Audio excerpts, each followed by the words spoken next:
Thank you very much for your testimony this morning. And I definitely agree, I couldn't agree with you more, the need for proper interpretation of whatever medical information is passed on to the patient. And it's amazing how we may assume that it is easy for us to say one thing, and that's what the patient is going to comprehend and understand. And unfortunately, that does not happen quite often. Even in a simple thing like in my own practice, many times when I've tell patients of mine, and I realize now that I have to add on the extra sentence, that I would tell them, these are the medications I'm prescribing to you, you need to take them. They comprehend that, they understand that as they do not have to take the medications that were prescribed by other doctors.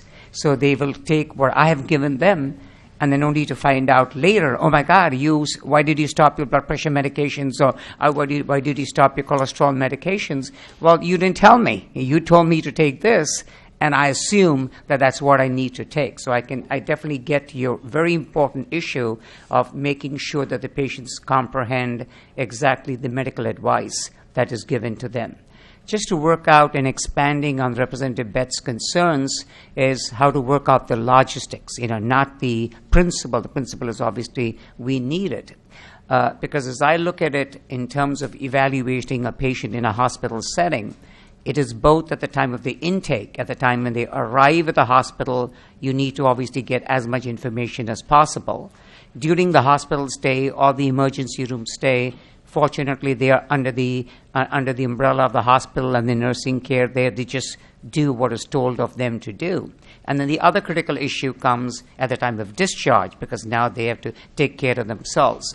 So when you said in your testimony or your response to Representative Betts that will be figured out by others, who are these others that will work out these logistics to make sure that we have the coverage both at the time of intake, which is critical, and equally important at the time of discharge?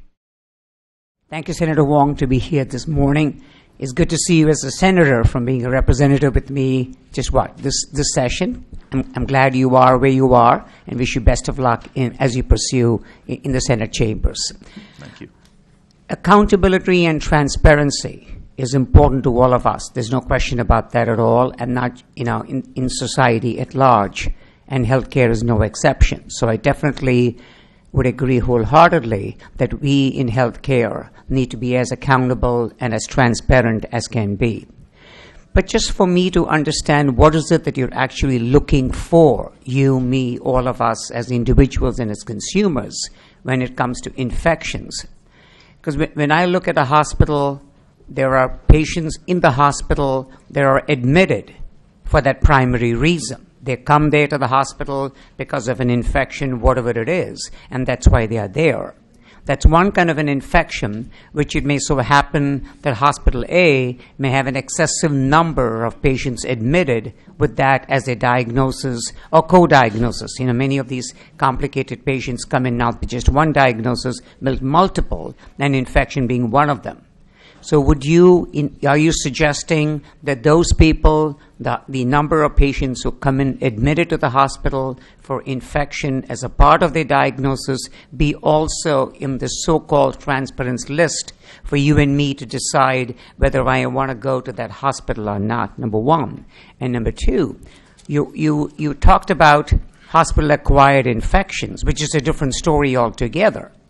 And hospital-acquired infections happen, they're unfortunate, they're reality, and that to me is how you would separate Hospital A from Hospital B, by the number of hospital-acquired infections. So were you targeting when you need information for the consumer? Because once you put it out, you need to make sure you give the right information. And we need to, go into details about what is the right information to put out so that a consumer, you want the consumer to make an educated guess, not just a guess at the number. And how would you tease those two parts apart between coming in, patients admitted in a hospital for infections, as opposed to hospital-acquired infections? Thank you, Dr. Srinivasan. It's great to see you up there as well and bringing that physician perspective. You're absolutely right. I do not ever want a hospital to take a look at any individual afflicted by an infection or infectious disease to be turned away. Thank you, Dr. Emil, for being here this afternoon. I missed the opening sentences, and in case you have already said that, I apologize. But do you comment about the way it is written in other states, and how many such states have this definition of surgery? I know you mentioned Virginia, but how many other states? 25 other states have a definition of surgery. I believe that Dr. Lavorgna and maybe one of the other surgeons from the Connecticut chapter of the American Academy of Surgeons is going to be addressing that issue specifically. Chris Tasic is nodding. Thank you, Dr. Emil. The question asked by Chairman Ritter, and just for all of us in the committee to be clear about, is people who are practicing within their practice acts. Will this definition have any impact on what they are able to do moving forward? No, it will have no impact. Thank you, Representative Wood, to be here, and we appreciate all your hard work. And I know how passionate you are, and I had the good fortune of sitting next to you, in the previous session, and I know how much you care about this issue. And for us to take it up here and try to move it forward, I want to thank you for being here today and being an advocate. Thank you. Just a question: when you talk about training, I know you've gone through the intense training. That training is more to be an educator. That is my understanding. But what? No, not the training. There are two good question. Two All right. types of So training. if you can just give us the difference Yes. between the two trainings, so that as we move forward, we are very clear as to what training we are going to be referring to. Right. And I did submit written testimony, so those details are in the written testimony.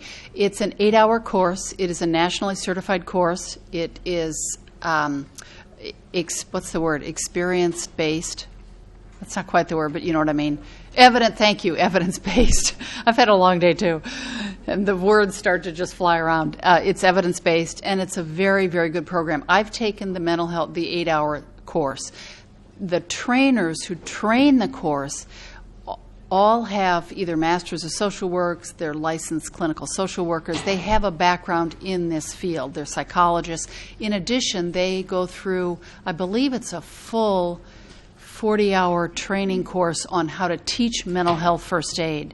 And mental health first aid is very similar to regular first aid, but it teaches us how to recognize even simple signs of what could be mental health issues. Simple anxiety in a second-grade boy can morph into something much more serious by the time he's in 5th grade. Let's address it early. So teachers, to understand that and see that early, Kathleen knows that as an educator, let's address it early. Early intervention is prevention. Thank you, Representative Wood. And just carrying this conversation further, earlier on in the day, when this was presented to us also, one of the suggestions was that rather than sending all these people, the educators and everybody else who needs to be trained in the 8-hour course, one of the and obviously the fiscal impact of that and everything else put together, one of the recommendations was to train some of these people in this full course so they could be the educators in their local communities, whether it be in schools or the other. And I just wanted to see what you thought about that particular suggestion.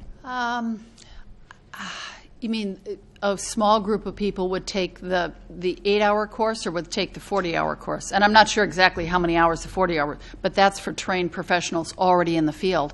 I wouldn't be wild about, they would I'm not sure they would take the 40-hour course? A small group of people would take the 40-hour course and then come back to the community and then do the 8-hour course so that the training is essentially in-house. Which would be great, but the training that they get is often out of their state. So they're going to have to pay for a hotel. It might be more cost effective to already have the mental health first aid trainers that are teaching in Connecticut, and I know there are, I think, 8 or 10 of them. And I know what training I took, it was $100. So I know school districts can probably include that in their budget. Some teachers are much more flexible with the fees they charge. A number of mental health agencies, behavioral health agencies, state agencies will cover the cost. DEMAS has a budget line item for this training. So certainly if teachers in the district want to do the 40-hour course, great. Certainly the school social workers and the school psychologists would be absolutely ready to receive that training. But you would have to pay, so the cost might be a wash because you're paying for their travel to the city where the mental health first aid training is given to be a trainer. So it just, by the time you pay that expense, their overnight expenses, their meals on the road, it might be a wash with just paying for the trainers here that are already here in the state of Connecticut. Thank you, Representative Wood, and thank you for all your advocacy on this very important issue. We appreciate that. Thank you. Thank you.